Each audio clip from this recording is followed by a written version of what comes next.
looks pretty good. Um, Try speaking for me, Denzel.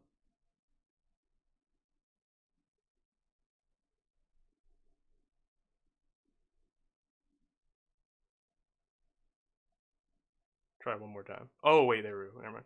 One more time now.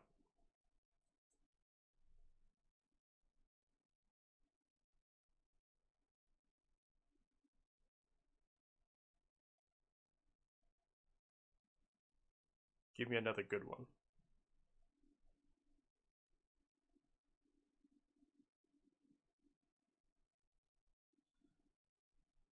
Okay, looks like he might be muted. Might have to add another. We're doing this live. We're doing fixing stuff live. That's what we're doing. Let's see. Add source. Add audio output. Capture.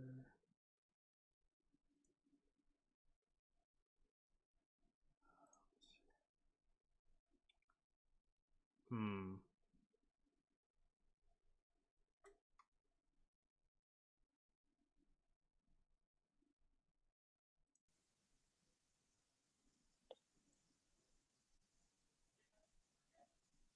Okay, try saying some stuff now. Testing for the podcast right now. Yep. Okay, we got it. Okay. I had to add a new device source. It's all just weird podcast stuff. But I'm going to switch over from that and actually just mute this, and then plug my headphones into my desktop headphones. Yeah, and I'll be right back, Jess. I'll be back in Latency's like not too bad.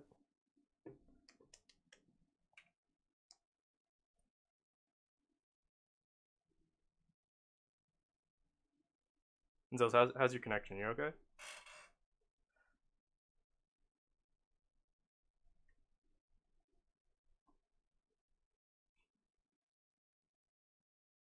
Off to a great start.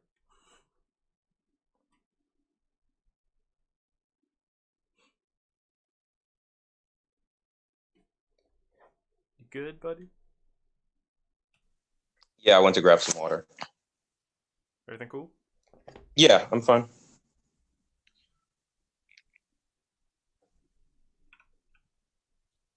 Are you gonna come on camera or are you doing Oh just well, the for me, I can't. I have the camera for Streamlabs, so it's not letting me go to okay, like for Zoom. it takes priority over Zoom. So you're not gonna see me unless you watched it on Twitch or Watch something. the Yeah, stream watch simultaneously. it. Yeah, that's um, all good. but I'm still super paranoid about this for some reason. But um, pretty sure we're good. Give me one more good. Just say your name. Denzel Tong. Yeah, okay, I think you're good. Okay, well, thanks for everybody for coming to the podcast or checking in, tuning in, and all that stuff. And if you're on Spotify, thank you for listening again. But this is our debut, our premiere podcast, the Blaccast. Um, I'm your host, Jazz, student at HNU and president of the LGBT plus club over in HNU, Loud and Proud. Don't know what else to say. Denzel, introduce yourself. Yeah, I guess I'm co-host Denzel Tong. I'm the policy fellow at the California Initiative for Health Equity and Action, and student at UC Berkeley. And yeah. Cool. And what I wanted to start with is sort of explain maybe the genesis or the idea behind the podcast, because I think this started as just us like talking late at night on Xbox and just being like, "Wow, we talk for hours, man. We could turn this into a podcast, and people would probably listen to it." But like, uh, I think in my head I wanted to do like sort of a half in the bag thing because we talked a lot about movies, but then we started talking more about politics, and then we're just like, okay, because of COVID, the video thing's not going to happen, but we can still sort of do something with a podcast. And I got more. I got a little bit more comfortable with podcasts. I think I just had like higher expectations for myself because I wanted like do something big and stupid, but like it's like this is what we have to work with because of the pandemic and the situation. Um, but what else were we gonna say about ourselves, Zo? What did you want to accomplish with this podcast? Really? I mean, I think you summed it up pretty well. I think, we've been playing around with this idea for probably more than a year now. And, we just kind of wanted to share our perspectives as Black folks come in just from different perspectives. I think we agree on a lot of things, and we I keep also, messing around with like audio settings while we're doing this. for sure. Yeah, like we agree on a lot of things, but also like we have different perspectives on different things. So I think that's just kind of cool to have that discussion. And I'm curious to see if there are listeners, if they have any reactions. And I think also could be interesting in the future, like as things develop, to have conversations, maybe bring people on. Yeah, and just have conversations about Black issues and Black community. Yeah. Yeah. What was it? I think I remember the podcast that I watched to prep myself for this podcast was was it the one with Jane Costin? And I remember she Mhm. said something about how she doesn't like the word Black community because Yeah. because it's not Yeah. like we have meetings. I've definitely like commented on her Twitter threads, just being like, yeah, I think we have to elect the president next week, like just jokingly. And a lot of like, I don't usually get that many likes on Twitter comments, but those usually like do pretty well. Yeah. It's pretty funny. There's usually a really good reaction from the Black community. Um, just poking fun at that, I guess. Yeah. It's kind of sad to like say Black community sometimes. It's like, yeah, we really ain't together. Like it's kind of upsetting sometimes. I mean, like I think we've become closer because it's actually kind of messed up. We come closer because of big problems, right? But then Yeah, but then we're very very divided. And something that we definitely need to talk about like in other episodes of this podcast is how right. divided we are and like why that stuff kind of happens. And I definitely have my opinions on that because I live in this world. But going back to what you're saying about our different perspectives, like I would say I'm a multi-ethnic, not racially ambiguous, but ethnically ambiguous Black kid. But I'm pretty much Black and Filipino. Um, yeah, I can't really. I feel like I can't claim the like my Mexican heritage because it's not really something that was taught or like given to me as a youngin. Like literally, my grandfather didn't even want my father to be part of that, but because he wanted him to assimilate to American society better, and even the black community in the 1950s better. But and then there's Denzel. You want to talk more about your perspective and your life? Yeah, I mean, I think to trace my family history a bit, like I mean, I consider myself African American. Um, from my understanding, descendant of slaves, although obviously there is a multi-ethnic history with all Black people, which we might also be able to get in later. I mean, there's obviously going to be European ancestry and some mixture within there. And race is all a construct, which we'll talk about later. But yeah, that's sort of my history. My maternal grandparents from the South, and then paternal are from like South and East Coast. Um, and yeah, I grew up in Oakland as a Black person. I think my experience with coming into a Black identity or socially conscious Black identity has been fraught. But I'm really happy with the journey, and kind of I'm at where I'm at now. Yeah, I guess I could talk a little bit more about like the other half of me, the other side. Yes, I'm split between my two selves. But so it's not something like I mean I definitely had to battle with being biracial or multi-ethnic, but like because it's like it's weird for me. Like I grew up in Oakland, Black father, Filipino mother. Mhm. I could talk like we could do a whole thing. I feel like we have to bring someone in to talk about the model minority myth, but I definitely something that we definitely touch on with Right. definitely something we touch on in my family, and it comes up a lot with in the Filipino side of my family. But the other thing is, I was raised in Oakland, but like my parents were both working class. Like they like I didn't really see them other than like at night, and then but I was raised primarily by like, Chinese women. So like, and Mm, I was surrounded by Chinese people, like because mhm, I grew up in Chinatown despite living in different parts of Oakland. And there's the and then growing up, and then it was weird. Like it was like Chinese exposure first, and then slowly like the rest of Oakland. I was just like, oh, there's like like I'm hanging out with black people more other than my father, and like just mhm. and different other people. And then there's the conflict of like trying to prove myself as like I think we've talked about it. Well, we will talk more about this, but conflict of having to prove myself as like guess Mhm. more black and what that means and we'll talk about that another time in another podcast. But politically, we should talk about maybe our leanings if you were comfortable with that, Enzo. Yeah, sure. You want to start off, Jazz? No, I should definitely go last because yours is very approachable. Mine isn't. See, I was gonna be. I had a whole like reaction plan in my mind, but I can go off. Yeah, I mean, I guess I would say within the American political spectrum, I just identify with like the Bernie kind of Warren, like the Sanders Warren wing of the Democratic Party. I don't know if I would say like I'm super proud to be a Democrat, but I think it's a party that just it's a big tent, so it encompasses a lot of different folks with different leanings. I generally like would consider myself to have a lot of leftist ideas. I critique capitalism a lot. I think it has a lot of issues. And there's obviously nuance there. And then I would say where I balance that is that I'm also pretty much a pragmatist. I think I really believe in trying to make concrete material gains in people's lives in different ways. And in the US political system, that means through compromise, which, there's a lot of tension and conflict around that, around, whether we just burn the whole system down or whether we work through compromise and somewhat incremental change. Not to say that incremental change is the ideal to push towards what we want. Hmm. So, to that end, I mean, me, Jazz, but for folks who don't know me, I mean, I've been a policy advocate for like 3 years.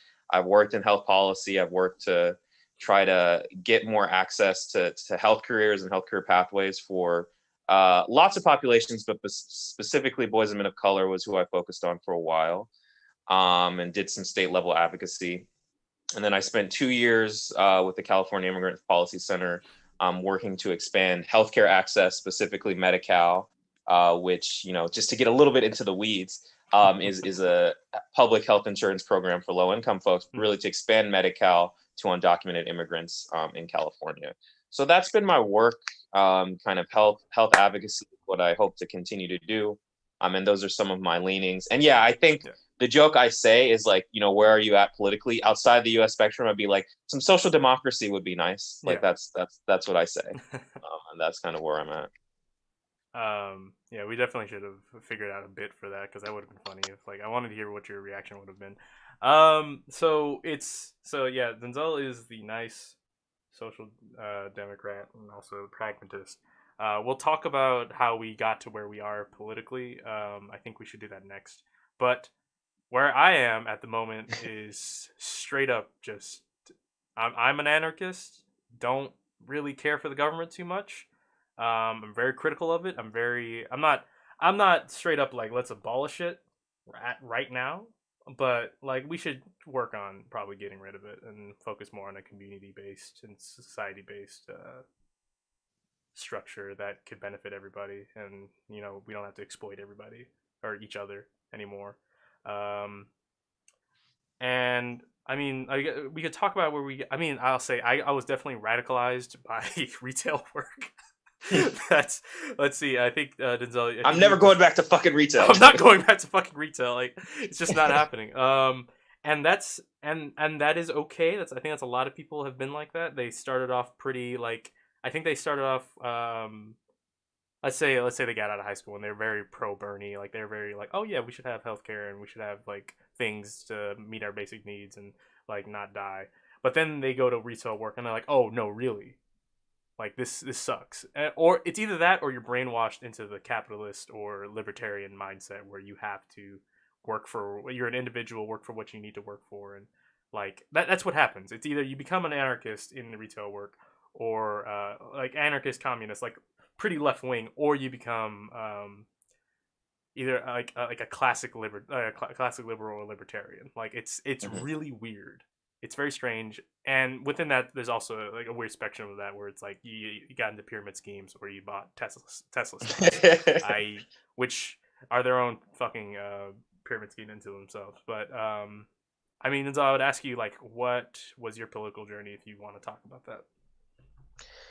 Yeah, I mean, I think to without going too in depth, and maybe we can talk about this in later episodes, but I think I definitely had more conservative leanings growing up. I mean, like, I feel like I only truly came into political consciousness late in high school, but I would say like I was fairly conservative on like different areas growing up, probably believed in the death penalty and things like that when I was younger, but I still probably I guess how I would say it like in an easy way, like I still watch like the Daily Show, right? Like I think I still agreed with like general mainstream liberal issues, but I think sometimes on different social things, I was a bit more conservative or libertarian, I Hmm. guess, in different ways. And so, yeah, that was kind of my leanings growing up. And I think I also had a lot of internalized racism that I was dealing with growing up for various reasons, which we can unpack later. Yeah. But yeah, I think that kind of influenced my political perspective. I would say, like, as I kind of went through high school, I don't know, like just different experiences gradually kind of pushed me a bit. But I didn't, what I always say is like, I didn't kind of quite have the language to explain some of the disparities I saw or some of the feelings I was having. Hmm. And then, what, like, here's the joke, everyone gets to college and they're radicalized, but like, seriously, like I went to my summer bridge program at Occidental College, which I should have mentioned was where I did my undergrad down in LA. And it was just like, I guess I just really helped open my eyes to a lot of the history and like social and structural understanding of racism, of classism, homophobia, like patriarchy, all these things. Just kind of helped me understand it, and then I went on, to become a sociologist and also study public health, which basically in those disciplines, it's kind of I'm very much a structuralist. I believe that individual people they have say over their actions, but so much of how we believe and how we act is like influenced by structures in society and powerful elites. Yeah. And so like that kind of evolved my political perspective to get me to where I'm at today. You And I know, think I there. with you talking, thank you, Denzel. But with you talking about like school, I was just thinking like we should do a podcast on the education system. Like we should do an episode on it. Like it just would work. We would talk about how like school affected both of us. Like, cause we talk about that a lot, but personally, Mhm. like we're just like, oh yeah, like we had very different experiences, but overall, like we came to the same outcome. Where it's just like, oh yeah, that was fucked. Um, just microaggression. That's what high school was. Just a big Yeah, high microaggression. school is one big microaggression. It's really funny to say big microaggression. You would say macroaggression, but it's like no, it really wasn't. It was like a lot of backhanded comments. Anyway,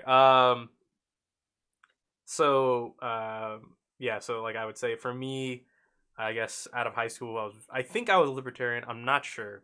It was very weird for me because I remember watching a lot of like I was in a place where like there were a lot of left wing radicals in my extracurricular programs that are just very much like, oh yeah, fuck, and like like fuck the government and fuck the CIA and like just like yeah, government's lying to you and basically it's really you should be distrustful. I was like yeah, and I remember coming to class like regular school and just being like yeah, we shouldn't have to pay rent. And everybody's like what? It's like you shouldn't have to pay rent. Like why do you have to pay to live in a place? And who is that guy that you're giving money to? Fuck that guy. Does he pay? Does he fix anything? My guy doesn't. That's because I was living in that apartment that was really bad Mhm. experience. But I wasn't full fledged. Like I wasn't on social issues. I wasn't like. I mean, I'm not gonna straight up say I was misogynist, but pretty misogynistic. But politically, I think I was very pro gun and also very individualistic. I was very, very individualistic. I was like, no, you are your own person. You make your own things, and it's up to you to do this and that. And like the government has some say, but like the rest of society really doesn't, and society doesn't really matter. I feel like that's what I had in my head a lot. And I was really honestly, it's something that I think about a lot. Is like I was really pushing away the idea of like your family's anything, like, or like, you know, any of the history of your family doesn't have to actually affect like you personally. And that really worked my idea of just like, oh yeah, you know, that rich kid definitely got better, like Mm. he got more advantages and more opportunities in life because he was rich and his family's rich and his families were slavers. I don't know, but like, you know, they worked in shipping as Lovecraft Country would say.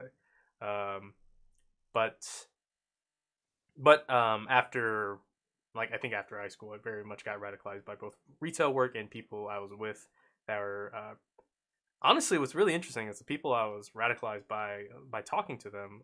They didn't read a lot of things. They didn't have a lot of theory, Hmm. but they're also middle class white people. But I guess they just were just socially conscious enough to just accept that like things are fucked, and they were Yeah. trying hard enough to understand like, yeah, things should be better. I guess maybe it's how they grew up. I really wish I could talk to them more about it, but it's not gonna happen. The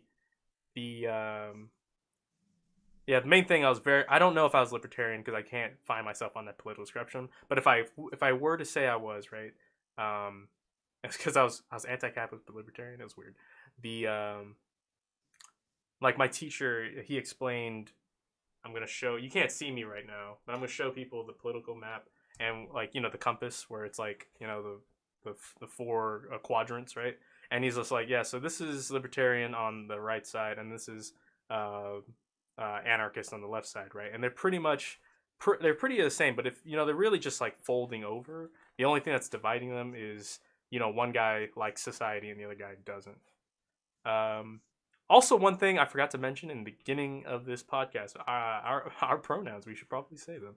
Um, yeah, guys, I'm non-binary. I use they them pronouns. Denzel, if you want to say that part yourself. Yeah, sure. I mean, I'm cis and I use he, him pronouns. Yeah. I mean, this isn't like, I guess in my head I wasn't primed for it because like this is the political podcast, but I was just like, I guess my identity is pretty political. But like, um, I mean, we're not gonna truly get into my queerness unless I feel funny enough to, or like unless it's part of like a bit or a joke. Honestly, unless it's something. Actually, we might get into it with some of the Twitter posts that we see. Like we do have a Black Twitter share kind of thing, and there's a lot of queer phobia there, so we might, you know, dig into that a little bit. Um, I guess. I mean, I think the second part of the agenda or the outline I wrote up was just how has our week been. But I guess we wanted to go into how's 2020 been overall. But where do you want to start with that, Denzel? I mean, we could start with the week real quick and then go into 2020. Okay. You want to do that? Yeah, I mean, my week has been all right. I've just grad school is just a lot. I've been doing midterms for like the past 3 weeks, and I have another one next week. Mm-hmm. And it's just really funny. We all our midterms have been open note jazz, Okay. like open book, because they're over Zoom. But this next one I have next week, we just found out it's going to be closed book. So we have like a meme little group. So I like put up this meme that like it was. I don't know if you've seen the music video for Usher Confessions Part Two, Jazz. Maybe you have, maybe you Yeah. haven't. But like Usher, like it starts off and he's like on the phone. He's like, I'm in the Yeah. studio, and he like the girl he's cheating with is like, I'm pregnant, and he's like, what? Wait, what? How you know? And like I put that GIF, and I was like, when you find out that like the test is going to be closed book. So that's where I'm at, Jazz. But making it through the week. Yeah, just making it through the week. Making it through the week, We'll day survive. by day. Like everybody else, day by day. You know, that's how time works. No, that's a Hannibal Buress joke. But we don't stand him anymore because he's a landlord now. Let's so like with my week, yeah,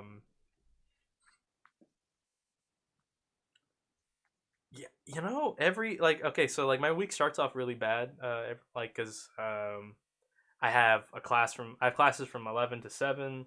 It's undergrad. It's not too bad. There's not that much engagement other than like teacher. Sometimes I can just like, you know, I'll say I'll shut off the camera and I'll just go to my room and play with my cat.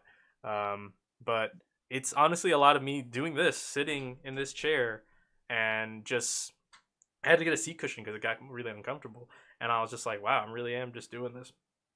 Um, and it's a lot of the same stuff over and over, just listening to lectures and then writing answers in the chat or in a discussion board on our online learning, or turning. It's not turn it in. It's Canvas. I don't know, but Okay, yeah. my week pretty much just goes. It actually goes down from there. So it's like 11 to 7, then the next day it's like 9 to 11, and the next day it's like 11 to 12, and it's like less and less class. Um, I went to an orientation for this program called Reading Partners. I'm going to be helping students on Zoom uh, become better, more efficient readers. I think I'm going to be working with like I think third and fourth graders, get them up to the speed with reading. Nice. In the Oakland area, I picked specifically the Oakland area because that's where I grew up and I care about. Um, but it's pretty frantic because there's less and less people. There's less people involved in programs like this because of COVID, and also less so the people I saw there weren't like there's like a couple students like me, but it's also just a lot of people that seem pretty affluent. They seem like they're able to just spend an hour a day talking to a student on Zoom, and they really had to figure out like how we're gonna teach kids to read on Zoom, like how we're gonna get them involved, and it's gonna be very difficult. I can already tell. Yeah. But it's part of a community-based learning um, assignment for one of my sociology classes. Uh, I guess I should say that also that I am I diversity studies and writing for professionals major. That is not two majors. I always like to say that it's not two majors. It is one with a slash in it. In the two parts. It's like diversity studies slash um, writing for professionals. And do not ask me exactly what it is. All right, it just sounds like I deal with people that are not white, and also I write good. That's what it sounds like to me. I should probably find a better definition for that major though, as soon as possible. But let's talk about like what we actually remember about 2020, because 2020, a lot of stuff happened, very quickly, very rapidly, and 2019 didn't seem like we got a break. Honestly, I don't feel like we got a break. Like 2019 was pretty like what was it 20 in 2019 we had like fires, and then there's like a lot of power shutoffs. That's what I remember. A lot of power just going out in California. And then what else happened? What happened in 2019 that's like pretty big? That like anything? I'm trying to think back. It just feels like Yeah, sounds. so much has happened in 2020 I that know, right? it's kind of hard to remember.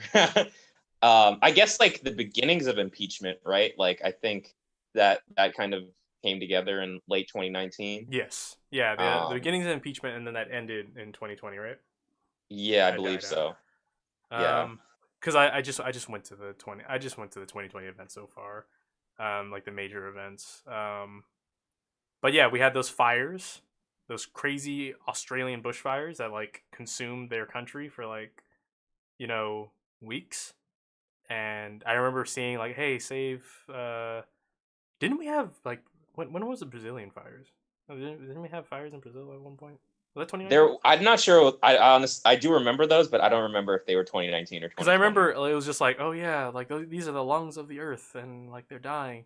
And then I remember seeing a meme where it was just like, hey, we're algae. We produce more oxygen than Yeah. like everywhere else because we're mostly in water, and water is like 80% of this planet. But I'm not Yeah. saying that trees and forests are not important. I'm just saying like lungs of the earth. But that was really really really bad. I'm seeing a picture of a man carrying a koala that has a bunch of ashes on it. It's really sad. Uh, Prince Harry and Meghan Markle quit the royal family. That happened. Yeah. We're still going through 2020, Jazz? Or I'm at. This is 2020. yeah, I mean that happened. There's also like we were about to go to war with Iran. Like there's a lot That's of not. So it's funny. That's not on this list. I feel like they're trying to like make. Oh, this is New York Post. That's why. I mean, probably. But yeah, there was oh yeah, I mean New York Post, I think they're like kind of conservative. yeah. Yeah, like we're about to go to war with Iran early in the year. Like there's just so much stuff that even happened like between January to March before we even got like fully into the pandemic. Yeah. And that pandemic really like slowly crept up on us. We were just like, it's like, oh shit, and motherfuckers are like, I think was it we knew about it in December. I feel like everybody kind of knew about it, but not everybody, but people were just like, oh yeah, that disease over there will be contained, I guess, right? And then it just didn't. I don't know what we could have done to take it more seriously. I don't think we as people took it very seriously. Honestly, like I think even myself, I was just like, oh yeah, like it's not gonna be that bad. like I think I think we're all still going out to do stuff that that week before the lockdowns. But yeah, COVID-19 pandemic, and then for some reason Kobe Bryant died. Um, just died in a helicopter crash. A lot of other things. I want to look at stuff that's not just tabloid, but 2020. Yeah, I mean Chadwick Boseman passed away as Yikes! I well. forgot about that. No, I didn't really forget about it, but it was just a lot. Yeah, there's a lot. But before we keep going with the crazy events that happened this year, um, I guess you want to talk about COVID for a little bit and like the political stuff that happened with that. Do you have a more focused way of think about that, Jazz, or just like what do you want to talk about? Um, well, it's more. I mean, I guess I maybe focus on more policy stuff, but like just the inaction of our government and like honestly, like there's a lot to talk about, but I mean, let's look at like who we are, right? I'm a student studying Hmm. like sociology, basically, right? Sociology and writing, and you're a public policy person, right? Hmm. So, like, I guess from your perspective, like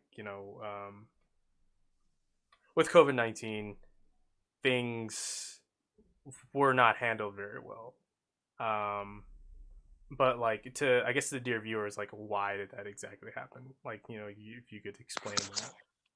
Yeah, I can like take my best stab at it, and obviously I'm not an Yeah. epidemiologist, but I am a public health minor. But I think there are a couple of different things. I mean, I think for one, it is key to note that coronavirus is actually like pretty infectious. For one, it can linger in the air. It's a respiratory illness. It can be transmitted in different ways, and the incubation period, I believe, can be from somewhere from like a week to 2 weeks. There's a lot of there are different factors within it, for one, that make it pretty easy to transmit, and also the fact that there can be people who are what we call asymptomatic carriers, who basically means they're not really showing any symptoms, but they can still transmit it.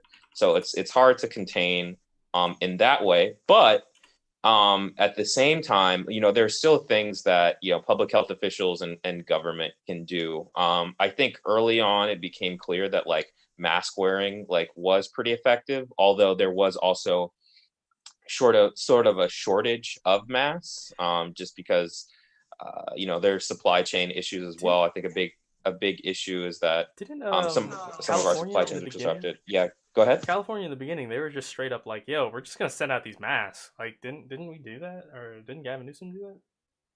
I don't know if I remember that. I wait, hold Maybe. on. Let me look that up because I remember Yeah. people just saying like, "Oh yeah, what?" Also, when did this happen? When California like or Gavin Newsom was just like, "Yeah, we're like our own nation state." Like, when did that happen?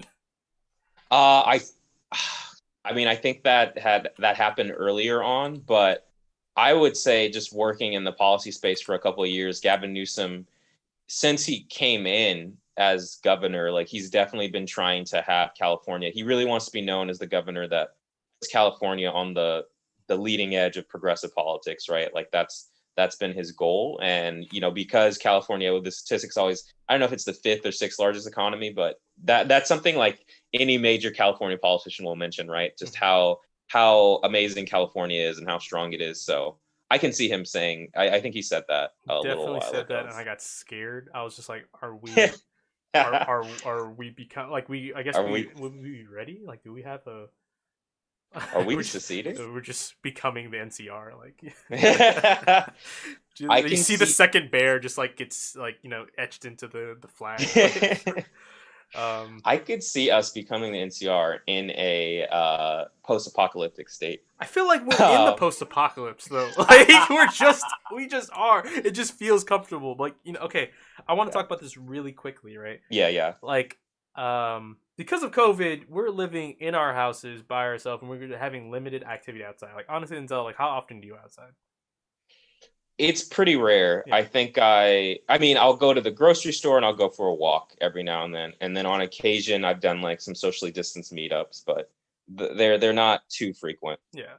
And with that, it's just like people don't see the problem with it, but because I think they still go out to go on, sit on a patio at a bar and have a meal. And I am guilty of that, but not because I wanted to do it, mainly because I sort of had to. Not going to explain exactly what that is, but we have this false sense of things are fine. Like I don't know Right. what else to how to, for lack of better it, words. it's the dog in the fire meme, right? It's like Yeah, that yellow this is fine. dog, like this is fine. Yeah, and I mean, like just to some numbers, Jasmine, we've got over 200,000 deaths. All of these cases, like the U.S. has not done a great job of controlling the pandemic, I would say. Particularly with its like effect on since this is the Blaccast, we should talk about it. Its effect on the black community or black people in this country, because apparently like it does target black people more, not target, but like it affects black people more. And what were your thoughts on that? And like, Yeah, I mean, I think there are a couple of different things at play. I mean, one thing is that COVID it is exacerbated by pre-existing conditions, things like diabetes, high blood pressure, obesity, things like that. And what we know in public health is that there's a higher incidence of that in general. This is me generalizing in the Black community. mhm. But what I think there's people approach that from different ways, and I kind of come at it from a public health standpoint. But other folks who are outside of the field might say like, oh, that's individual behavior. If those people shifted their behavior, they would have been less susceptible to this disease or something. But what I think COVID has really shown, and I think some policymakers are seeing, is that there are all these existing disparities in the kind of in Black communities, really, right? Because without going into the full history, Black communities, because of redlining, they're heavily segregated. They've been cut off from a lot of economic resources, job opportunities, and also many Black folks live in food deserts. So it's hard to get access to, for one, social mobility, but also healthy food, which kind of when COVID comes along, this respiratory illness, it makes you a lot more susceptible if you have some of these pre-existing conditions. So that's I think one thing I would point to why we've seen some of the death tolls be higher in Mm. communities. I mean, like when you look at some of the states, it's been pretty crazy in areas with really high Black populations, how much it's affected, um, the Black community. So would point to that as a factor. Outside of like, I haven't looked at any studies, but I've just like seen anecdotally. I remember there's some stories early on where like Black women or Black folks were going to the hospital and complaining about COVID symptoms, but they weren't taken seriously. You're told to just go home and get rest, and then a couple days later they passed away. And what is an Yikes. issue, what I can speak to is just the issues Black women experience with maternal mortality. When giving birth, they're just dealing with doctors not listening to them, and that's a big problem. And would love to get more into this later on, but a big problem is non-Black physicians, especially white physicians, not listening to Black patients. Yeah. And I even remember a paper I read back in the day looking at how, yeah, white physicians were less likely to prescribe Black patients opioids for various things, including long bone fractures. So it was like, Yeah. oh, I don't know if that bone's broken. Like, you might just be a druggie. And all that just points to like the health disparities that we see. I think people oftentimes they think of them like it's person to person, like racism, but it affects our medical schools. It Mm. affects, our doctors, all these fields where we think people should be, treated equally, and it's not the case. Yeah. And that's what I'll say for now. So some things to clarify because I did look it up. Yeah. California or Gavin Newsom ordered a whole bunch of masks. He did try to get like more to different states, just to support them. We don't talk about that enough, but that was a nice thing. Um, I think I had something I wanted to ask you, but then I think you were very much. Oh yeah, the Hong Kong protests. I forgot about that. That happened, and that went in from 2019 to 2020. That was crazy. Um, and then this whole COVID thing made that extremely worse.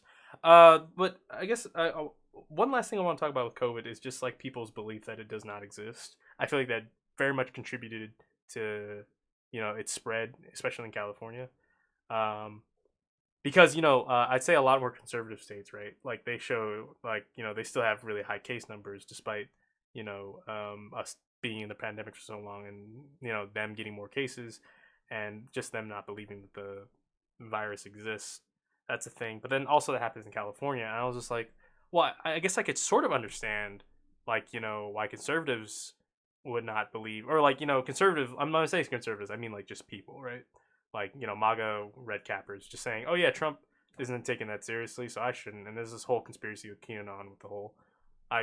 We could get into that at some point, but like like this is all just like not a real disease, and that's why they keep happening. But then we have people in California, which we're a pretty strong state, and like yeah, really strong. And I'm just like, and I feel like the people here are pretty smart, but people are still going out like it's.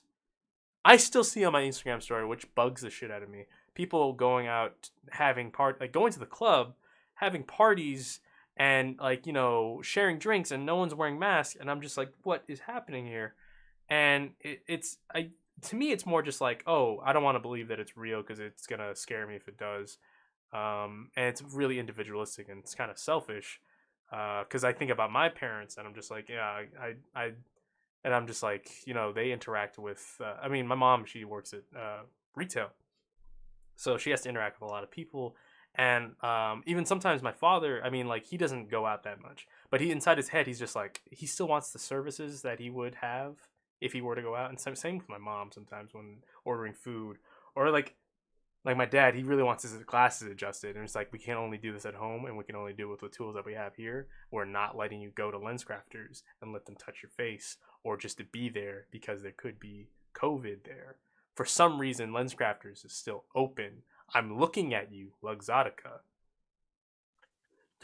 I feel like you could do a whole episode on lens crafters, Jazz. I mean, we don't have to go too in depth on that. I think something that I would add, and just kind of addressing that. I think for one, like I think a lot of people look to the president, regardless of what party they are. I think they look to the president for national leadership, and I think the fact that Trump, like the federal administration, didn't take this very seriously is really important. Like I understand, there's a red state, blue state, but I think a lot of people still look to the president for guidance in times of emergency. And we saw like for months, Trump was not wearing a mask. He was holding, briefings and not like a lot of people on his staff. I've heard he's even yelled at staff for wearing masks. So there's that.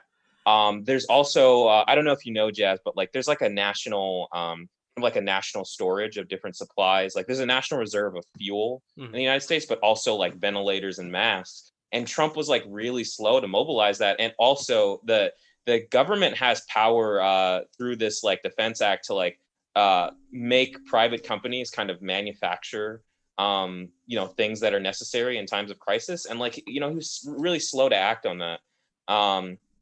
So I think that affected us. And I think getting to the point that you were saying earlier, I think there's a lot of, this is a generalization, but there's a lot of individualism in the US. I think looking at some other countries and seeing how quickly the government sprung into action, and also how quickly people were willing to be somewhat compliant in like contact tracing regimes and mask compliance. You look at Hong Kong or South Korea or something like that, and it just happened a lot quickly. Now, you could also point to, for example, in South Korea, like there's a history of like authoritarianism in the government, which might make people a bit more compliant. I'm not sure, but and it's tougher to do. Like Americans love individual liberty and like libertarianism, so I've seen so many people say like the mask infringed my liberty, but that's a big problem. And I think also because we live in a federalist system, there's so much discretion that states have, right? Like the federal government can't do everything. The states can kind of pick and choose, and that depends on the government. And that's why we've seen a lot of variability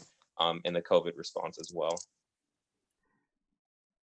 Okay, we can stop talking about COVID because it's a pretty it's a pretty like I don't know. It definitely makes me sad and definitely makes me upset and it definitely makes me a little anxious sometimes. I think about like people that I care about. I think about my girlfriend. Like she she works um, around a lot of people. Still wears masks, but at the same time still has to work. Um, and I still think of like people around her that might not be taking this stuff seriously, and then just spreading COVID everywhere, and just not like wearing masks at work, but just not doing it anywhere else, and not staying socially distant. Well, like I still think about people. Even sometimes I drive by this gym near her place, and there's people just outside, like with barbells, just like working out outside the gym, and they're not really 6 feet apart, and they're all just like working out and sweating and breathing on each other. And I'm just like, what is happening? You can do that at home. Also, is that equipment from from indoors? Did the guy really roll it out just so you guys work out and just justify your subscription? Um, but we're not gonna keep going on about it. It's just my little rant because it makes me upset. Um, Yeah, definitely. I feel you. I'm in a similar boat, Jazz. I think a lot about my parents and how vulnerable they are. So I'm in the same boat. But at the same time, there's I know people love talking about retributive karma. I think people might have forgotten that. I hopefully they didn't forget because sometimes Trump does things and people like forget like the next week. But he definitely caught COVID, and that was hilarious for a bit. And people were trying to say, no, it's not hilarious. People should die. And it's just like, yeah, but guys, he. I mean, we could do an episode of retributive karma or just like justice, right? Or like we can do one on those, but that's I don't understand like doing the whole weekend at Bernie's thing, trying to make sure that he looks like he's like he looks like he's healthy and strong, and he's like wincing in pain as he breathes. But um, let's go into. I want to talk a little bit about the debates and how the election seems like it's shaping up. It seems like we're not going to have another debate, right, because of Trump's COVID situation and stuff like that. That's why I brought it up in the first place. Right. Yeah, it seems like that might be unlikely given how close that we are to the election and everything. Um, things about the debates that I wanted to talk about. I just wanted like if you want to give your critiques. Yeah, something that I saw or I heard a lot from a lot of people about the VP debate because people don't really listen to those. Honestly, I don't think people care too much. I think people do now because I think Kamala Harris is pretty popular. Mike Pence. I don't think people care about Mike Pence. Like I think like if I think about when I say people, I think about like my sister. Um, I think she cares about Kamala Harris, right? She's like, oh yeah, black woman in politics is going to become the vice president. Awesome. I don't think she cares about Mike Pence or cares about like what he says.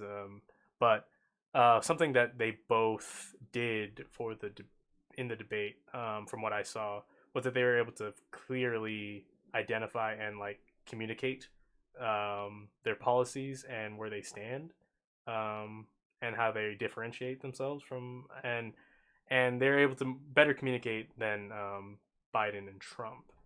Um, but what were your critiques on? I guess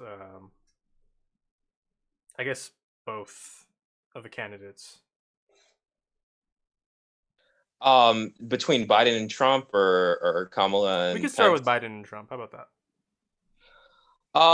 So Jazz to and this is for the listeners. I actually didn't really. I've seen clips from the debates and I've read about them and listened to podcasts, but I didn't like directly view the debates. I've just kind of seen um, a lot of what's come out of it. From my understanding, apparently Biden was really he's getting talked over a lot by Trump, and he found it harder to stand up for himself. I think you could probably say, and even looking back to some of the primaries, like Biden's definitely probably lost a step since back when he was running back in the day and when he was in the Senate. And I don't know I'm not sure. I don't know what political to say. If Biden's ever been a great orator, like obviously, like people think Obama is probably one of the best orators of all time, and I don't think of that when I think of Joe Biden. Um, so it's probably a weakness there. I mean, Trump is he's always Trump. Like he will lie to you. His administration will lie to you. I think both Pence and Trump have been lying about how they want to like protect pre-existing conditions, but like the Republicans are trying to they're literally trying to like repeal the ACA right now, which and like they're literally trying to strip healthcare from people. Like, and I think like that can't be said enough. It's not like, oh, you know, they'll try to like Republicans have no plan. They just want to take people's healthcare, right? And so anytime Republicans even mention like something about healthcare, it's like, yeah, they're lying. But it's like Trump is he can just lie to your face because his base is always going to be there, and you know there's some ambiguity in what people know about policy. So you know both Trump and Pence do that. And I know you want to talk about this, Jazz, and this is less okay. Maybe it's partially with the candidates, but I think it's also with people. Like apparently, there was a fly that landed on Pence's. Let's wait till we talk about the VPs to talk about the damn fly. Okay. Oh, okay. Okay. But What I did want to say yeah, something go about ahead. Go ahead. healthcare and ACA and Trump and everything. So remember when the ACA was first pulled out, right? Everybody was calling it Obamacare out of nowhere. We still like. I'm glad you said ACA instead of or Affordable Care Act, dear viewers. The reason why you probably have healthcare right now, yeah, because I know a lot of you work retail, and you do not get benefits, especially ones that Right. work for the corporation Luxottica, unless you are working 30 plus hours. I'm looking straight at the camera and saying this anti Luxottica propaganda, but I remember because I used to watch the Daily Show, but like when they were first rolling out the ACA, they're like, oh, how do you care about like they went up to conservatives and they're just like, how do you feel about Obamacare? And it's like, oh, I fucking hate it. And then but then they're like, how do you feel about the ACA? It's like, oh yeah, it's really really helpful. I got a lot of back and heart conditions, and I really need healthcare to help me out. And I think it's really going to help out. And I wish we can come to agreements on this sort of thing. So a lot of those conservatives like were very for the ACA because a lot of them were poor. A lot of like, I mean, just people in America, people in general are poor, and they can't get access to healthcare, and our healthcare system really sucks. Um, what I wanted to really get at was that how does that really change, like socially, culturally, I guess, I mean, even politically amongst like Trump's, not even Trump's base, but just like conservatives in general. Like a lot of them were pretty for it, or they wanted something, a good deal out of it. Like I'm talking about the layperson that like gets benefits, right? But now they're like, are they brainwashed to be super against it, or what do you think has happened? Jazz, and you feel free to call me on time. Like I could talk about this for hours. Like it's like a really I'll give you, how about this? I'll give you maybe 5 minutes to talk about a little bit of what you think. Try to sum it up as best okay. possible. Okay, so just like I think what you're saying, right? Like Jimmy Kimmel did a thing as well, similar. Like he's like, "What do you think about the ACA versus Obamacare?" It's like the same thing, and people are like, "Oh, I support the ACA and not Obamacare." The politics around the ACA, I think Republicans were very unified in opposing it back when Obama was working to pass it in 2010, right? But Obama really wanted to, and the Democrats wanted to get bipartisan support. Like they wanted to get some Republicans on board to reform healthcare. They had all this momentum, and even some of the Republicans were like, yeah, we're willing to work with the president on this bill. But like basically the Republicans, not a single Republican voted for the ACA in 2010, Jazz. They voted for Obamacare. And so, that was a hindrance. It became super political. You fast forward a couple of years, and in 2014, when they came out with the marketplaces, which are in basically like in California we call it Cover California, but like the websites were messy. The rollout was a little Oh man. it was so. Links were crashing and all of these things, right? And so I think there's a lot of political ill will towards it. The Tea Party was swept into power. A lot of really right wing Republicans, because I think both Obama and also the ACA. Now, I have a lot of thoughts about the Tea Party because, like, they're supposedly about like, they care so much about deficits, but the deficit actually decreased under Obama, and it generally decreases under Democratic administrations, and it skyrocketed under Trump, right? Because Trump passed this big, huge, fat tax cut that was like a handout to the wealthy. Mm-hmm. But I'm not going to go too much into that. maybe the Tea Parties didn't care about deficits. Maybe they cared about a black president, but whatever. So that's what happened. But what's so interesting about the politics of the ACA jazz, so what was included within that, and there are a couple of provisions that are really popular in it. I think that the couple that are most popular are staying on your parents' health plan until you're age 26, Mm-hmm. which has benefited me. I can talk about that. So staying on your parents' health plan until you're 26, protection for people with pre-existing conditions, because oftentimes before the ACA, health insurance companies would exclude people who had pre-existing condition, and that could be very variable. So that's been very popular, and Republicans talk about that all the time. They're like, "Oh, I want to protect your pre-existing conditions," but they're basically lying, right? Because they're trying to repeal the ACA. And the last part is like Medicaid expansion, I would say. And within the health policy space, I think there are different views of Medicaid. Like, I don't want to go too into the weeds of it, but people will say like, "Oh, Medicaid isn't as good as Medicare." And just a quick and dirty. So Medicare, for the dear listeners, is it's a health insurance program that people pay into while they work their whole lives, and then you get it once you turn age. Well, it's not necessarily like you basically get it once you're a senior and you've worked for long enough. Mm-hmm. You get Medicare, and it's considered pretty good coverage. It doesn't cover everything. Medicaid is a health insurance program for low income people, and yeah, it's basically health insurance for like low income disabled folks. But Medicaid, there's a lot of things that people don't know. So for example, 45% of births in the United States, Jazz, are supported in some way by Medicaid funding. So Medicaid benefits a lot of people. The ACA expanded Medicaid. It increased the threshold for how poor you could be, essentially like the federal poverty threshold for receiving Medicaid, and it also expanded it to adults without children Mm-hmm. in different ways. The thing was, the Supreme Court ruled that Medicaid expansion wasn't mandatory, that states could pick and choose. So what we have is we have this patchwork system in the US. Like, some states have expanded Medicaid, some have done like these partial expansions, and like, some just have not expanded Medicaid Yeah. because of like conservative opposition. But what we've seen is that a lot of folks who hated the ACA or like were super against it, like now that they've gotten these benefits, these programs, especially like they've gotten Medicaid, they're like, "Oh shit, this is actually kind of nice. Like, I like these public programs. Like, they benefit me." And so what we've seen that's really fascinating is in states like Utah, and some other conservative states, that like they've actually expanded Medicaid in recent years, even though they have like this solid, Republican control. So I think the politics of like healthcare are changing a little bit.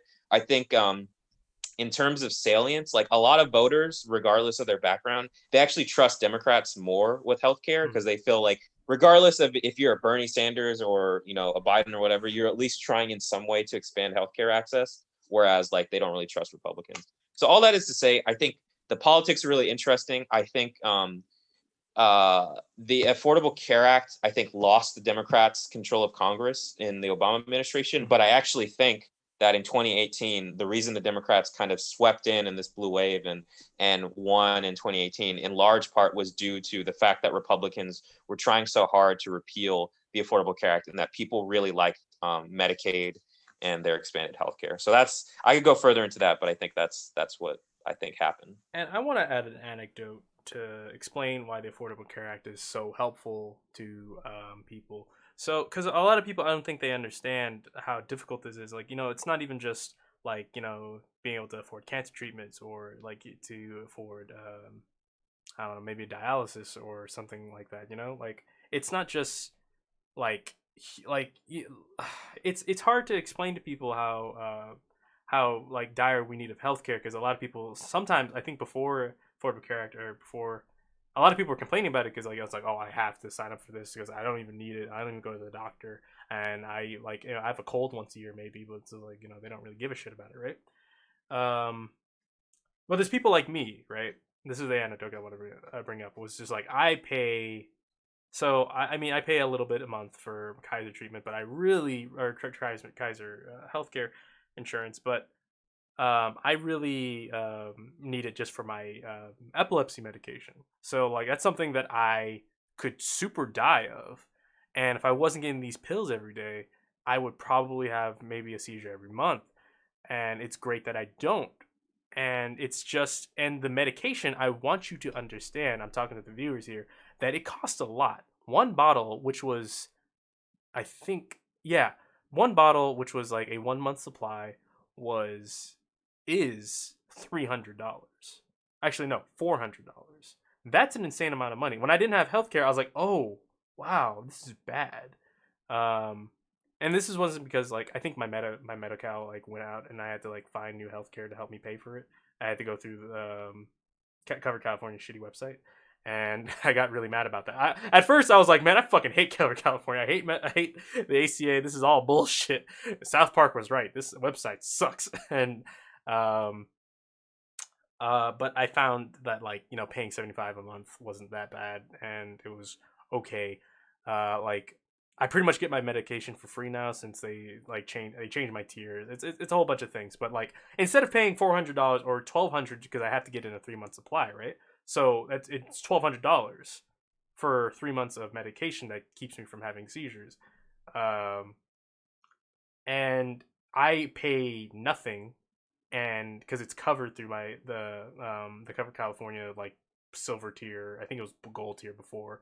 And they keep like this is just for people to understand, like we need to take this stuff more seriously, because it's not just about I really want people to understand, like, and I'm like, be more empathetic, because there's a lot of people going through a lot of stuff that you like. I look like I'm just fine, but I care about healthcare, not just because of me, but because there's people like me who really benefit from it.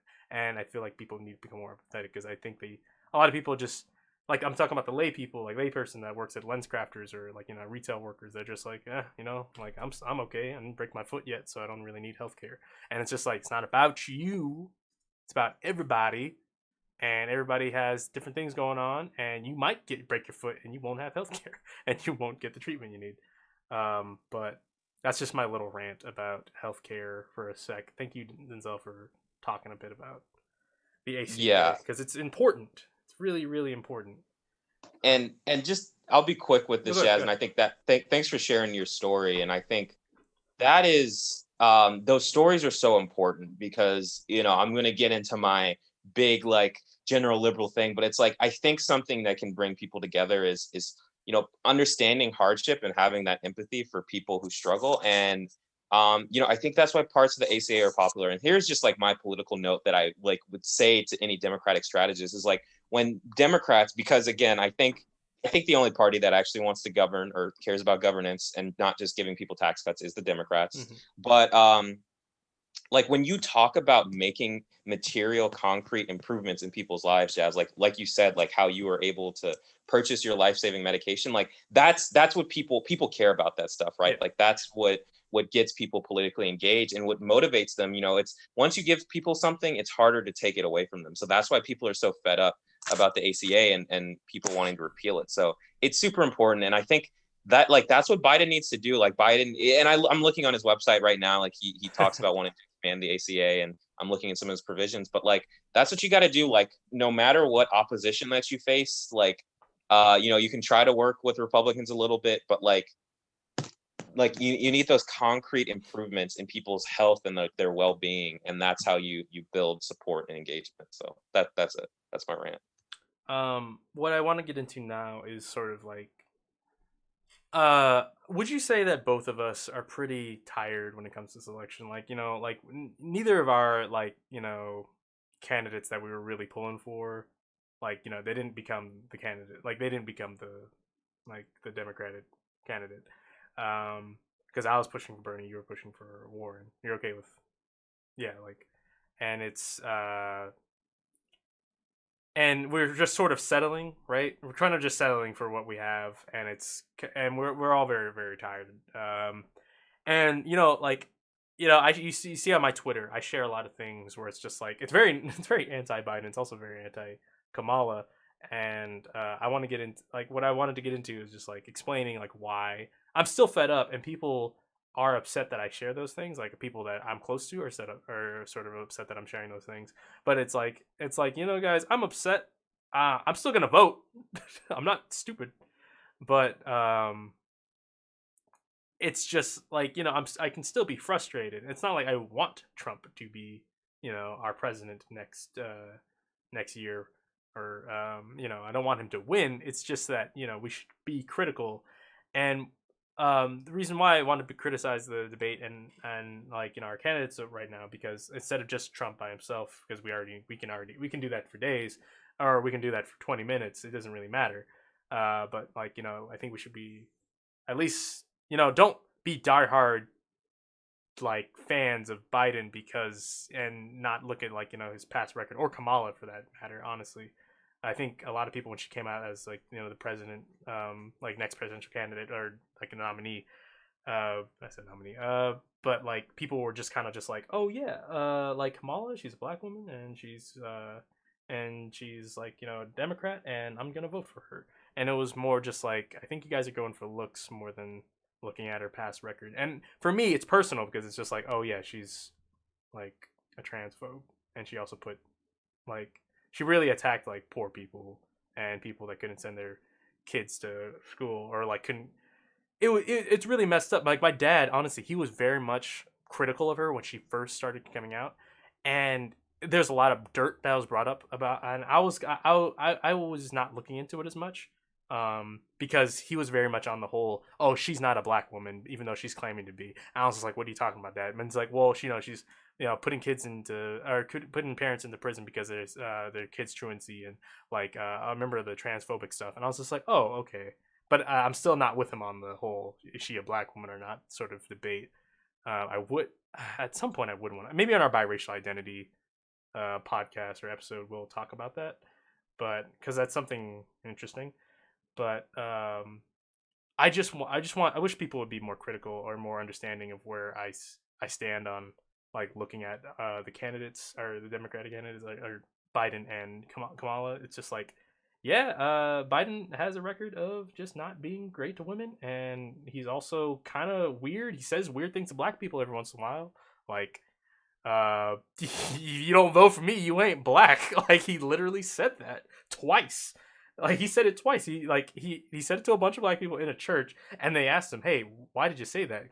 And he said, "Oh, because you ain't. If you don't vote for me." It's just like, what's happening? Um, before I give you a chance to talk a bit, Denzel, there's a lot of critique about Bernie, about his age and how old he looked. Right? People are like, "Oh, he's too old. He's gonna die before he becomes like president or something like that, right? Or he's gonna die while he's president." He is 79. How old is Biden? Do you know? He's like 70 something. He's So is Trump. I don't know 77. their exact age. Yeah. 77. It's 2 years. And that guy can barely string a sentence along pretty normally. And like he can barely approach black people after the George Floyd, and oh, we should talk about George Floyd. George Floyd killing. He can barely like talk in a way that seems like he's empathetic or sympathetic at all. He said, "Hey, instead of shooting them in the head or the back, why don't we shoot them in the legs?" And people just sweep that under the rug and it's like, oh no, he didn't say that. Let's just ignore that.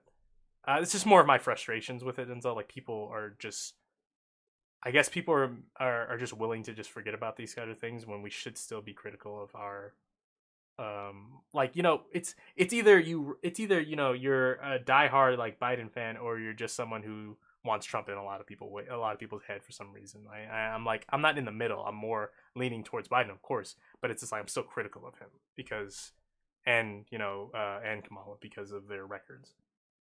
But if you want to speak something onto that. Yeah, I mean, I have my thoughts, Jazz. I always have my thoughts, but I 100% see where you're coming from.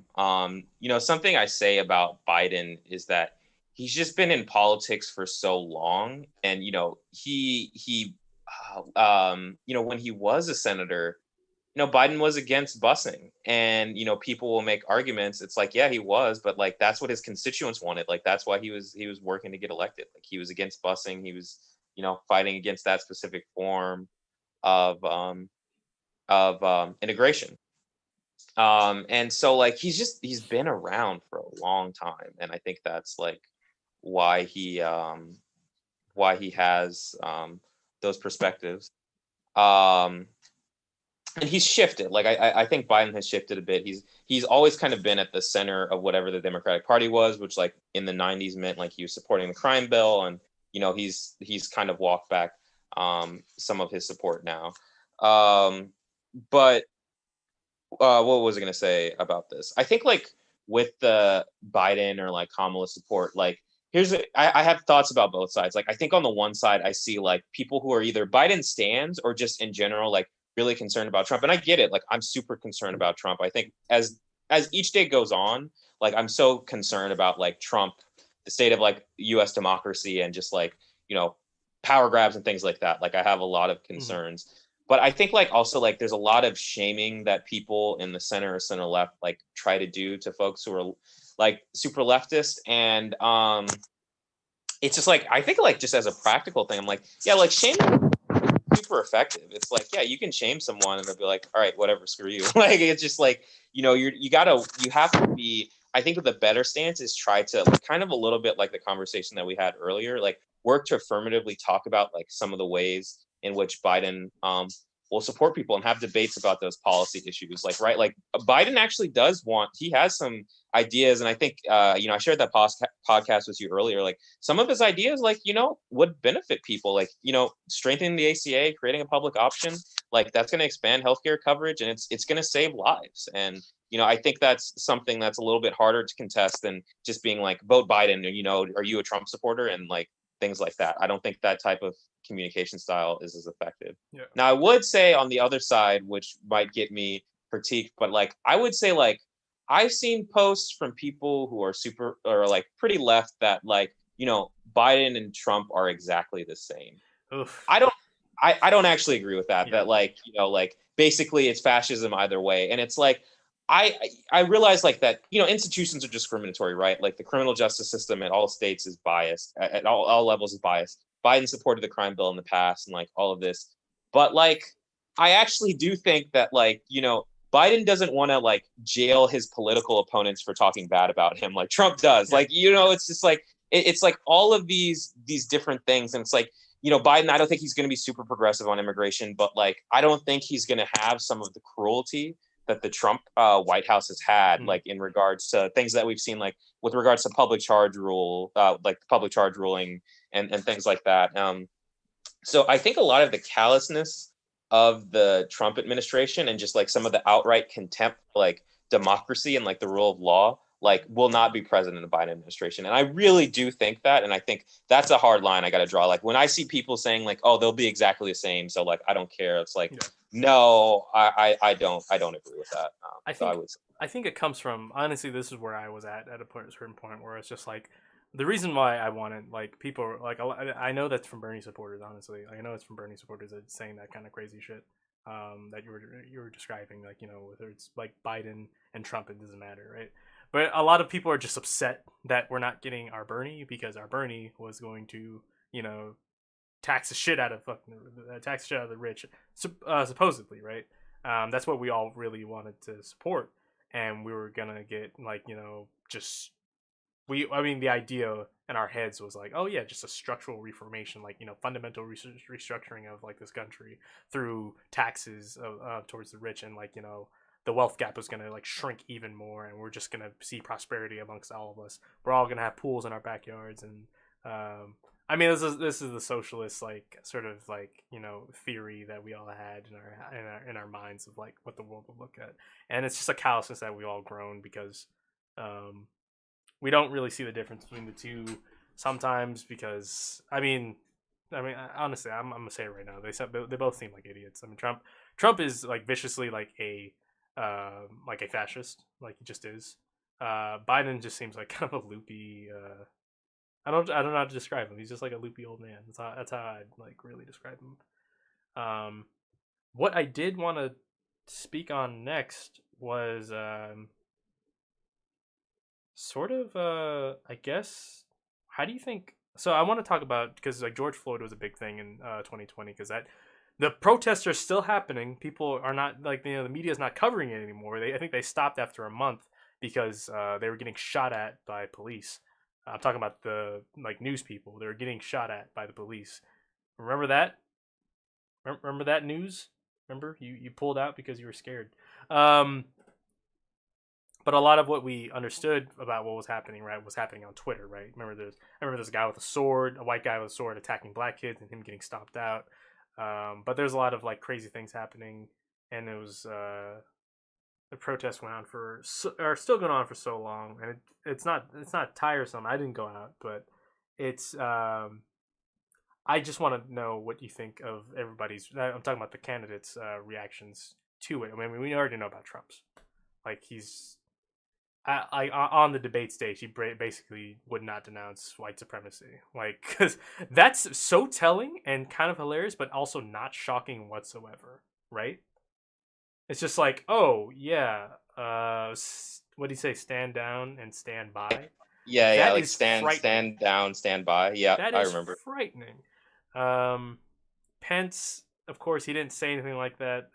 What I mean, I guess uh, we didn't hear that much about police brutality. I know that Kamala was basically just like, "Oh no, I'm gonna tell them they can't do that," and I was just like, "Did you were you gonna like see to that them like police that shoot people like George Floyd? You're gonna see that they actually get justice, or here we you know what I mean? Like I'm just we get the whole like no with a heart emoji. I feel like that's what I get from Kamala. That's the vibes I get. Just no, but like she still sends us her thoughts and prayers.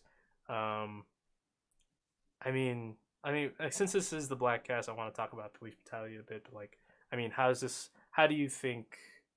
Um, do you think we're gonna get anything from Biden or Kamala through on police brutality? Like honestly, like do you actually think there's any hope in that? So I have what's coming into my mind here, Jazz, and I think I see what you're saying is that like at time you perceive like kind of an indifference from the Biden camp, or Yeah. just like there's a bit of care, but it's misplaced, or you don't think there's going to be anything, and I get that. What I would say, I have a couple of thoughts. Like, I think Biden has said he doesn't want to defund the police, but he does want to, have there's some reforms that he wants to push. I haven't seen his specific like criminal justice plan, so I'd have to review that. And like Kamala is, she her record as a prosecutor is critiqued, but like actually when she was in the Senate, she had a pretty progressive voting record. And so like I can see her being willing to push the administration and do some changes. But I think the key thing that can get lost sometimes in these conversations, specifically with the issue of policing, is that as much as like federal rhetoric does matter, and there's some things the Yeah. president can do, right? Like Obama had Eric Holder, who was attorney general, like really go after local police departments. Like he investigated in Ferguson and all these, like they're doing these things called consent decrees to try to improve the department. So I think Obama did have some efforts like for police reform and accountability. But this is a state and local issue. It's really a local Yeah. issue. Yeah. Yeah. Yeah. Like which the president say matters, but like what really matters, like, and this to the listeners, like what does your mayor think? Like what your mayor and city council think and what your governor thinks are probably the most like instrumental things for police reform, because that's where like the budgets are. And there's tinkering you can do around the edges at the federal level, but like it's such a state and local issue, and I think sometimes that gets lost because our politics are so nationalized. Yeah. But I think they will do some things. I think they'll do some things, but I think I just really encourage people to kind of like look at and get involved in the local advocacy. Like if you can try to, there are projects throughout the country like working to get like police budgets like reduced or cut um, in city councils. So Yeah, especially in was it San Francisco? Like I know they're trying to do yeah. like that's the biggest example I can think of. I have two examples. We And have there's the anti-police terror project in Oakland as well. They've been doing some okay, work, okay, but yeah, but the go idea ahead. basically is to just have social workers do the jobs that cops would usually do instead of having sending cops with guns to deal with social working issues. Like I mean, when I say social working issues, I mean like domestic violence or like domestic disputes. Maybe if there was a bad check, right, or a bag 20 or a fake $20 bill, you wouldn't send a cop with a gun to deal with it. You'd send a guy in to like see what's up with this or find the dude, right? Or like like there's a lot of things like people are afraid of that idea. They're just like I remember talking to a lot of people. They don't like the idea of like not having cops with guns around because it makes them feel safe. But it's just like in my experience, it doesn't make me feel safe at all, right? Um, what I wanted to get at with that was, um, I should take notes when I'm like talking honestly, because it's sometimes I lose track of stuff. The the cops are bad. The a cab. All cops are bad. The when it comes to police brutality, I mean, like, what could they do on a federal level, um, to, I mean, not just seek justice, but to prevent this stuff from even happening? Like, what do you think they could do?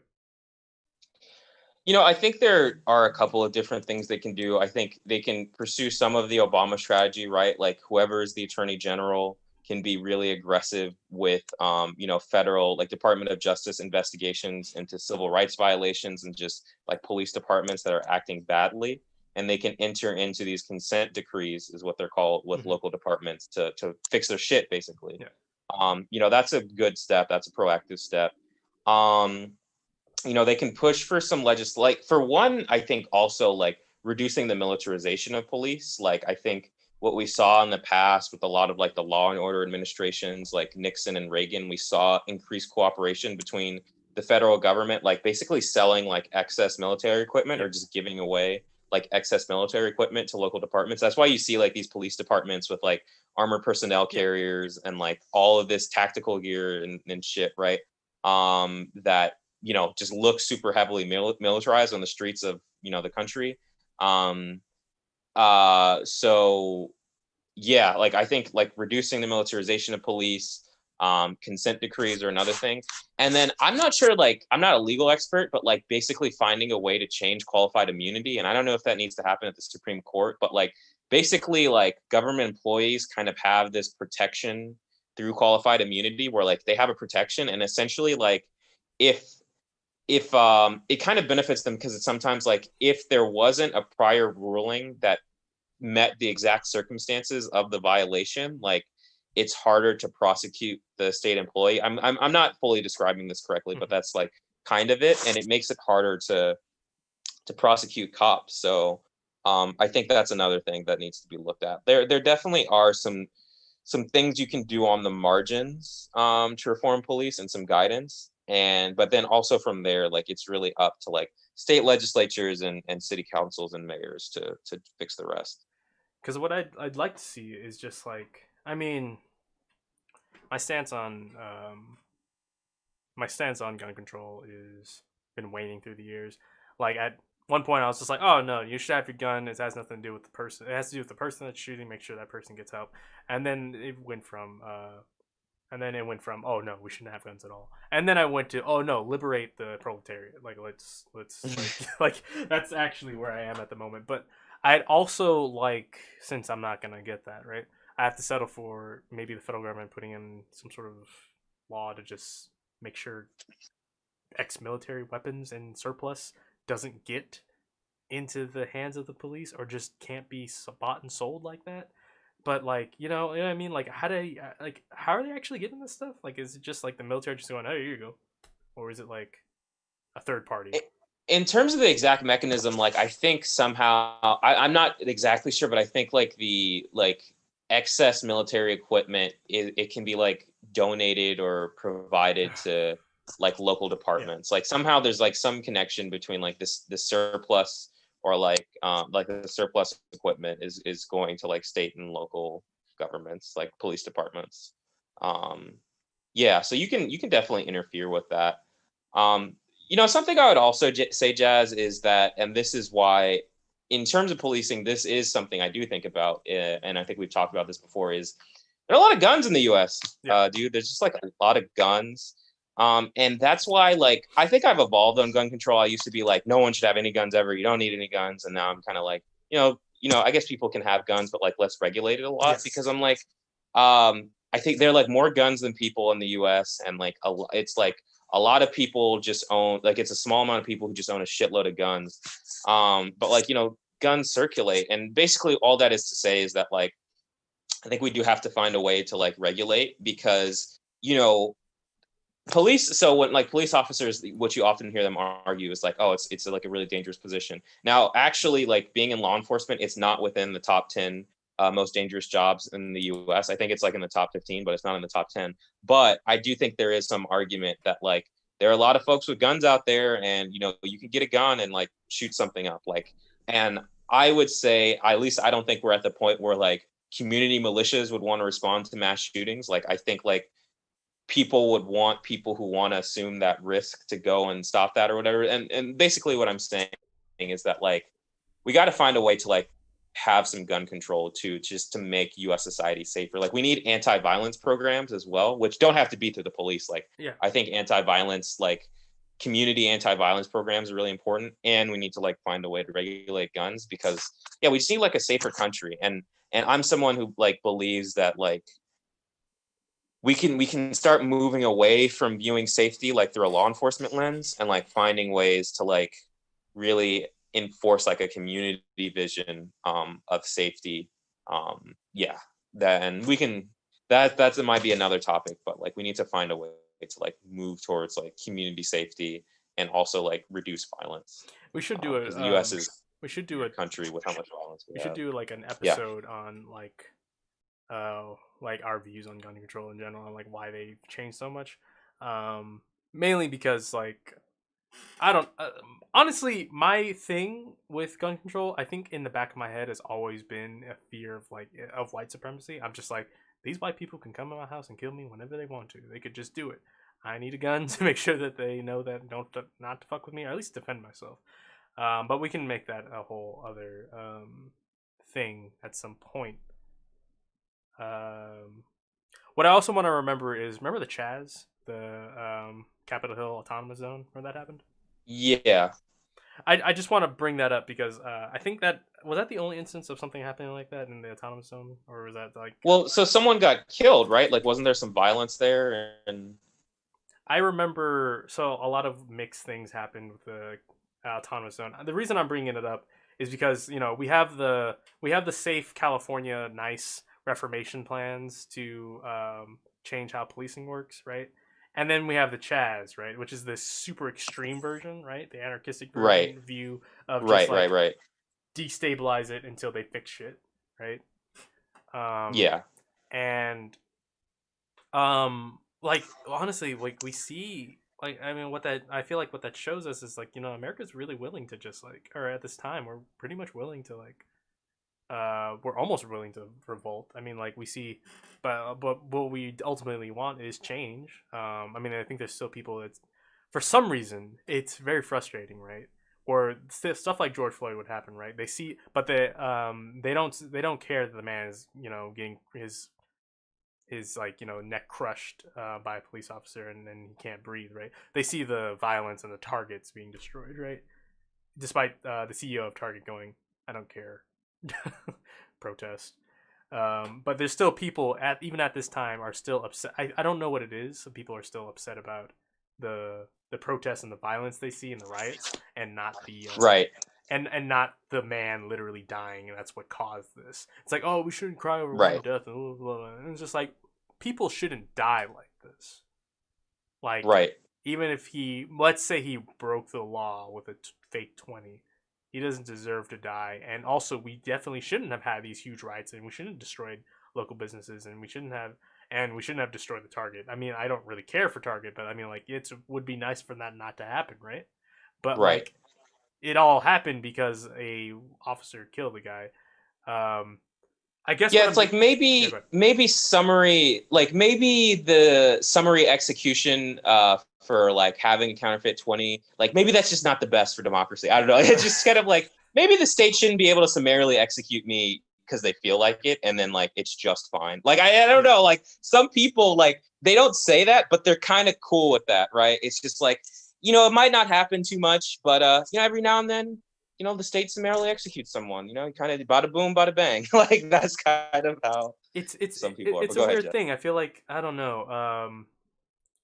What it sucks is like for a lot of people, I'll say there's one person I talked to about it. He didn't care because like his cousin was in the police force, and he lived in a place where there's not much violence, and he really only sees. I guess he doesn't really have that much. Uh, what how would I say it? Experience around black people and their struggles and like our struggles really, and he doesn't see the problems very much. And even after all this stuff happens, he really only cares about the big violence and the big riots and the burning targets. That's what, and it's and like and another side of it is that the cops have a huge like they care more. What's fucked up is they care more about these cops and their positions and their jobs and them not getting hated on for this. And it's just like the cop is gonna be fine. Like yeah, he'll serve some time in prison maybe, then he'll get out, and then they'll probably give him like a nice cushy like I don't know how to say it, severance check or like severance pay or something like that, or maybe a pension, right? Just to live off of. How's that work? In terms of like the exact rules for pensions, I'm not sure how like all the union contracts work. I do know for officers, what oftentimes happen is like if they get fired, but they don't get like if there's no conviction, like sometimes they just go and work for other departments or like they go into Yeah, that's private what security. happened to Yeah. what was it? What happened to Derek I don't know how to actually pronounce his last name. Derek Chauvin. That's what happened to him, right? He Yeah. literally killed another guy like a couple of years ago, right? And then he just got fired from there and then moved to Jordan to I'm sorry, where did it happen? Minneapolis. And Right. it's just like why are we It's hiring these people? Also, I don't know. I guess like of course like federally we can't really do anything about it. It's more of a state level thing. It's like introduce a bill to not hire people that have a history of killing right. folks. But I think, Killing folks. yeah. Or maybe put someone in charge. Like you know, it has to be a big structural restructuring. Like I'm trying to remember. I think I feel like sometimes they make a chief of police a black person just to say, hey, we're not racist. We got a black chief of police, right? And I'm bringing that up mainly because I feel like people aren't doing enough because they think that things are fine. Like they use these guys as tokens, or they use them as like um, there's just too many safety nets and too many things for people to just act like things are just fine. Like you know the way we look at history, it's like racism is technically over because of MLK gave a speech. Like you know I have that rant all the time, right? The way we look at history, it's like racism isn't real. It's like even though there's actual Nazis and they're marching, that's their political beliefs. They can have that, and then like we're just like kind of giving them like white supremacy an inch every time, or like people are just giving them an inch every time until we're just gonna have full blown like fascism. But I think we're actually at that point. Now I'm thinking about it. No, I mean, no, I don't want to believe that we're in full blown fascism, cop Blue Lives Matter world, but I think we definitely are. It's really sad to think about. Sorry, this is like a weird rant. And go ahead. Yeah, I mean, for one, I would say I really think the election matters a lot. Like, I do think if Trump loses and like we see, and people have to push, right? And it's like, and all I'm saying is like there are advocates out there who have been working tirelessly for years on like police reform or like police abolition, defunding the police. They're like, and that's why I feel like something in the future I want to do is like just highlight organizations that are doing the work. Like I know Anti-Police Terror Project is an organization in Oakland. Like people have been doing this work, but I think Biden wins, like, and we get that government. Like, I think there is going to be a desire for police reform because I think in the common, like in the mass populace, I don't think everyone's at fully at defund the police, but I do think public opinion on policing has shifted with the killings of George Floyd, and it was a couple, right? Like it was George Floyd, Breonna Yeah. Taylor. People I do think it makes the average person upset regardless, maybe not regardless of the political beliefs, but someone who's in the middle, like yeah, if you're asleep in your home, like cops shouldn't be able to bust in your door on like a no knock raid and like gun you down, right? Like I think that makes people upset. So I do think like there is a shift in opinion. So I think we're getting to the point that like maybe there actually will be political will for like some good reform. But I think the vision that you have, Jazz, like I think if like Trump wins a second term, like yeah, we're gonna kind of continue to see like more infringement on civil liberties. Like what happened was it in like Oregon or Seattle where like they just had like DHS agents who were just like swooping people up and like Oh throwing them in yeah, vans and yeah. shit. The Like actual I think secret police. we'd Yeah. see more of that. Yeah, like I think we would probably see more of that, and so that's why what makes me really scared, basically. I've heard a lot about secret police in like other countries that are not the U.S. Like I would think of secret police in like dictatorships, right? And then I actually saw them. And I was like, oh, those are unmarked. That's what secret police looks like. I was like, oh, this is terrifying. I mean, they're not wearing like Gestapo uniforms, and they're not like what I guess what people want to see is Nazism. They like to make them believe that they're maybe not even then. Like they actually think that we're living in fascism, right? They if they saw people with SS uniforms, I feel like people wouldn't even recognize it. They'd just be like, oh, well, the U.S. military or like the DHS agents, they're just like wearing some new like trendy stuff, I guess. But they won't actually, you know, recognize it as uh, fascism until we're like straight up just saying Heil Hitler again. I don't know. It's very sad to think about, but this is what the point of this podcast is, so we can complain about like the shitty parts of our world. I did want to, yes, Denzel, I did want to talk about The Fly, but I also kind of don't want to anymore. Um, I mean, like, did you want to talk about that real quick, and then we'll go into like stuff? So what I was gonna say, Jazz, I think I had set this meeting up for like hour 45, so I think we might be dwindling down on time. Okay, well then I guess 10 we have like o'clock. the last maybe 10 minutes, I guess, so, like, less than that, right? Yeah, I'm not gonna go into The around Fly. there. We don't have to. I mean, I'll say it real quick. That fly don't matter. Pence straight up said that systemic racism doesn't exist. That's what you'd be focused on. Please listen to the actual debate. People that actually listened to it didn't really listen to it; they just saw The Fly. That's annoying. But I guess did you have any like black Twitter shares that you wanted to bring up this podcast? Oh no, I actually didn't. I hadn't done too much research, Jess. So you could talk about the ones. It sounds like you have a couple that you wanted to share. Yeah, let me bring up a couple because okay, this I like this one here. So we all know that I guess so. Miles Morales is getting his own Spider-Man game for the PS5. Um, and I wish I could bring it up, but there's a picture of his hair, right? So like if you look up PS4 Miles Morales, you seen PS4 Miles Morales? Have you ever seen like the original one? I haven't seen the His original hair one, looks but I've like seen the shit, dude. picture. It looks like trash. It's like, oh yeah, they didn't know what to do with black people hair at the time. And then and he's a very very different character from the one in Spider Verse. Like different people. I feel like it's like comic books, honestly. Like people handle the character differently. Um, but yeah, Right. like you see his hair and it's like, oh, we won. Like his hair looks Yes. really Yeah. nicely textured. Like honestly, it Yeah. looked like shit in the comics too, because they're just like, yeah, black people here, we don't know. And then he showed up in Spider Verse and like, yeah, that's black people here. And then she shows up in Spider Man movie and then just or Spider Man game, and we're just like, oh, they don't know what they're doing. And it's just like back and forth. We're just like, guys, give him a fade or give him like like the cool, like I don't know what to call it, that haircut, that like the trendy haircut where they have like, it's like not dreading, but it's like it looks nice on the top. I just like, it's a fade too. It looks really nice. um I don't know what to exactly call it. Here, you can take my black card, I'm sorry. But it does look nice.